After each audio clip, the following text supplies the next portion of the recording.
There's a lot of noise for other media buyers and Ecom operators, and many of them are preaching just one dogma to run the ad account. That's something you should definitely avoid because there's no only one way to run the ad account. So let's break these 10 Facebook ad myths that are probably holding you back from scaling. Get ready for the real solution. Myth number 1. You should only use a broad audience for testing. Wrong. Use your historical top performing audience in the ad account. Yes, in most of the cases, it's a broad audience. Actually, in 4 out of 5 ad accounts, I'm doing my tests with broad audience. But there are some ad accounts where specific interest stack or individual interest is beating broad. Then I'm using that audience for all of my tests. That actually maximizes my chances of finding a winning creative test. And I want to ensure that my test has the best environment for actually succeeding. So as I mentioned, use the audience that's best performing audience in your ad account. Myth number 2, retargeting is dead. Retargeting is definitely not dead. It's just changed how it is used. There's no need for hyper segmentation of the audiences like website visitors 180 days excluding 30 days, then another ad set of 30 days excluding 7 days, then third ad set targeting 7-day website visitors. Then you have additional ad set targeting only add to cart, then additional ad set targeting only initiate checkout, each having different ads with different tier discounts. No, there's really no reason to do that nowadays.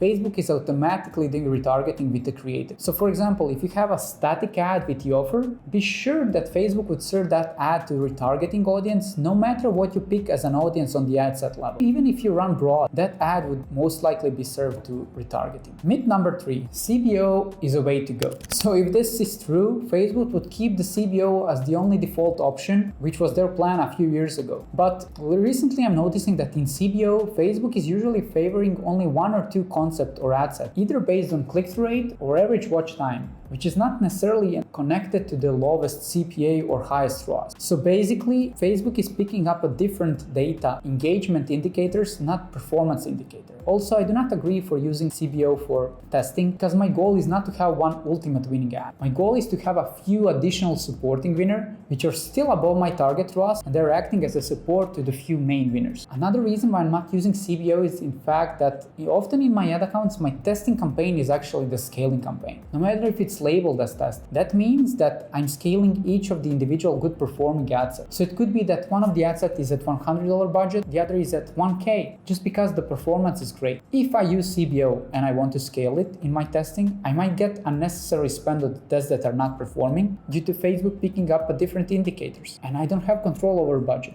And what I want to do is to have my budget always aligned to the performance. Myth number 2, you should never turn off an ad. So cost cap gang believes this firmly, but I audited multiple ad accounts from guys fully on cost caps, even from the guys preaching this method, where the performance was really terrible. Some ads had ROAS of 0.3, 0.6, no matter if you check the last 7 days, 30 days, or a lifetime. And all of those ads were active. Some of them spent like few Ks with like 0.3. It's just mind-blowing that these guys would not turn off the ad. I'm turning off the ad that's below the target, but there's a caveat to this. I agree that the spend is an indicator of the performance of the ad, and that Facebook can determine which ad can handle the scale. But if the performance is tragical, there's really no need to keep that ad active. Just by turning off bad ads, your average ROAS performance improves, which allows you to actually spend more profitably, which actually allows you to test more. So basically, do not trust the guys that are preaching never turning off the ad. Myth number 5, just test more. Sure, you should test more, but always with a hypothesis, not just for the sake of testing. If you're not applying your learnings from your previous active ads and your tests, you're doing it wrong. Facebook ads are just a set of assumptions based on which you should determine your next steps, basically your next assumptions, your next hypothesis. Then you test it, you get the data, you double down on winners, you discard the losers, and then you iterate all the time.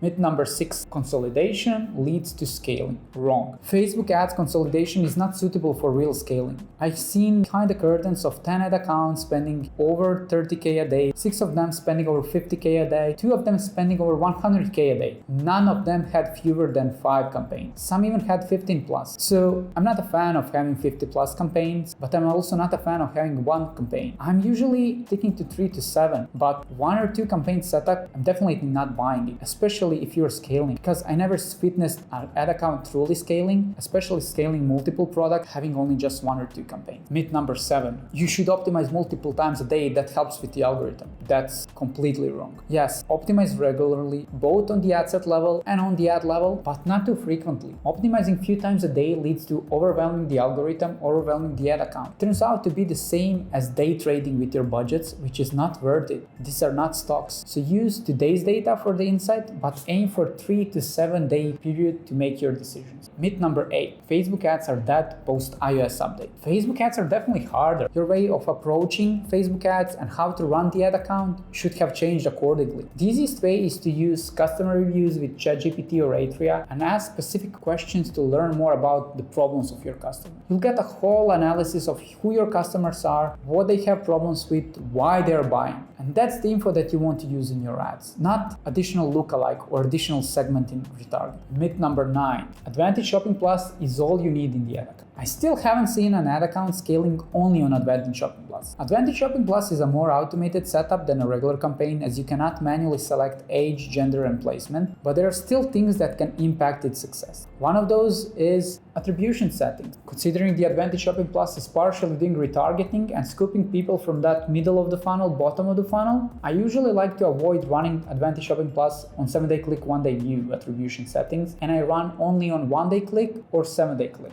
Otherwise, you're risking Facebook over-attributing a lot of view-through conversions that are not really incremental. On the other side, I'm a fan of using Advantage Shopping Plus as a scaling campaign, and I'm comfortable setting my starting budget higher, as I'm usually setting them for my scaling campaign. The reason for that is very simple. I import only proven winners from my testing campaign, so there's a low risk of things going wrong, considering I'm using winning ads that are using learning from the previous campaign because I'm importing them with the post ID.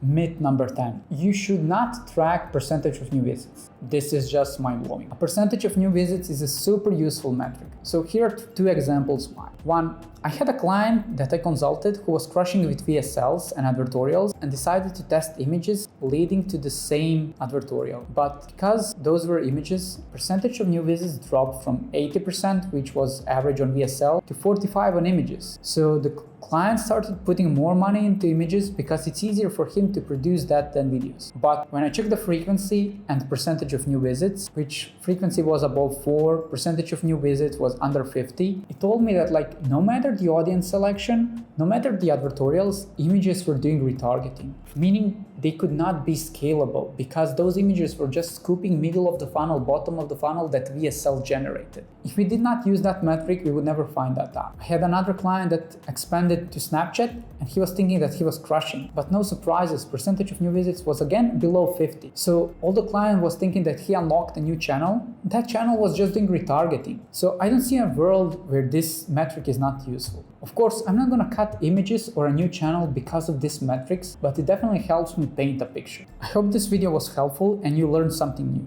If you like my content, please like and subscribe, but don't just trust anyone preaching just one dogma to run the ad account. If on the other side you're an ecom brand spending at least $50,000 a month on your Facebook ads and you want me to audit your ad account to see whether you are using some of these myths so we can actually understand what's the best approach to scale your ad account, apply for a free audit below.